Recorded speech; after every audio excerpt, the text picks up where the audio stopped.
சங்கீதம் 3 1 முதல் 8 வரை.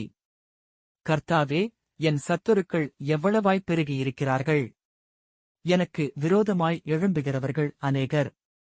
தேவனிடத்தில் அவனுக்கு இரட்சிப்பு இல்லை என்று என் ஆத்துமாவைக் குறித்துச் சொல்லுகிறவர்கள் அநேகராயிருக்கிறார்கள்.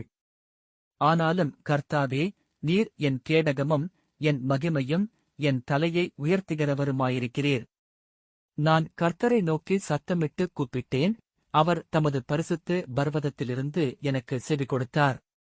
நான் படுத்து நித்திரை செய்தேன், விழித்துக் கொண்டேன், கர்த்தர் என்னை தாங்குகிறார். எனக்கு விரோதமாகச் சுற்றிலும் படையெடுத்து வருகிற 10,000 பேருக்கும் நான் பயப்படேன். கர்த்தாவே, எழுந்தருளும், என் தேவனே, என்னை இரட்சியும். நீர் என் பகைஞர் எல்லாரையும் தாடையிலே அடித்து, துன்மார்க்கருடைய பற்களை தகர்த்துப் போட்டீர். இரட்சிப்பு கர்த்தருடையது.